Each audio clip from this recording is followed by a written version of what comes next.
একাকী অনুশীলনে মেহেদী হাসান মিরাজ বোলিং নিয়ে কিছু একটা চেষ্টা তিনি করছেন, সেটা স্পষ্ট। সে সময়টাই সেখানে গিয়ে দাঁড়িয়ে সেই প্র্যাকটিসটাই দেখছিলেন শন টেইট। পুরো ব্যাপারটা বোঝার আগে মিরাজের গত 2-3 বছরের বোলিং পারফরমেন্সটা একটু দেখা যাক।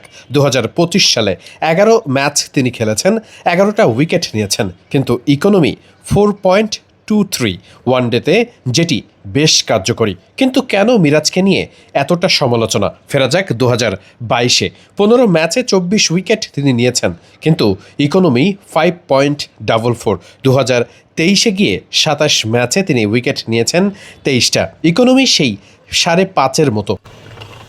2 বছর আগে মেহেদী হাসান মিরাজ উইকেট পেতেন বেশি, কিন্তু সেখানে ইকোনমি থাকতো খানিকটা বেশি। বর্তমানে মেহেদী হাসান মিরাজের বোলিংয়ে রান করা হয়ে গেছে কঠিন, কিন্তু উইকেট পাচ্ছেন না। মূলত এখানে পরিবর্তনটা ঠিক কোথায়? 2023 বিশ্বকাপের আগ পর্যন্ত সাকিব আল হাসান ছিলেন বাংলাদেশ ওয়ানডে দলের নিয়মিত সদস্য।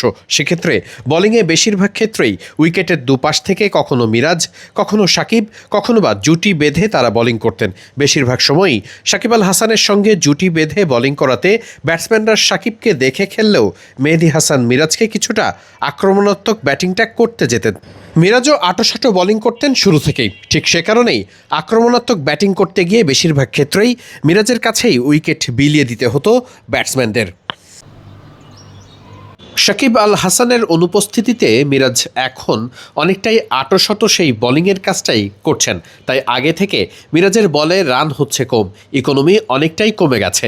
2025 সালের স্ট্যাটস বলে মেহেদী হাসান মিরাজ ওভার প্রতি রান দিয়েছেন 4.32 বর্তমানের ওয়ানডে ক্রিকেটে, যেটা খুবই ভালো। কিন্তু মিরাজ আগের মতো উইকেট পাচ্ছেন না, যে কারণেই হচ্ছে বেশি সমালোচনা। মূলত মেহেদী হাসান মিরাজ উইকেটের এক প্রান্ত থেকে 10 ওভারে ব্যাটসম্যানদের রান আটকে ধরার কাজটাই করছেন অপর প্রান্ত থেকে, তাই উইকেট পাবার সম্ভাবনা বেড়ে যাচ্ছে রিশাদ হোসেনদের।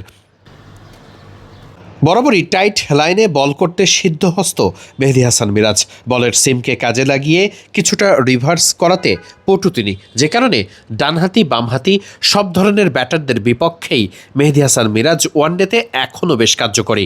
এছাড়াও নতুন করে নিজের বোলিংয়ের বেশ কিছু অস্ত্র আনার চেষ্টা করছেন। বিশেষ করে আজকের অনুশীলনে মেহেদী হাসান মিরাজকে দেখা গেছে ফুল লেন্থে যথেষ্ট টার্ন করাতে, অর্থাৎ যেখান থেকে ব্যাটসম্যানরা শটস খেলতে চাইবে, কিন্তু বলের টানের কারণে কখনো ফাইন লেগ কিংবা ডিপ মিড উইকেটে ক্যাচ উঠে যাবে।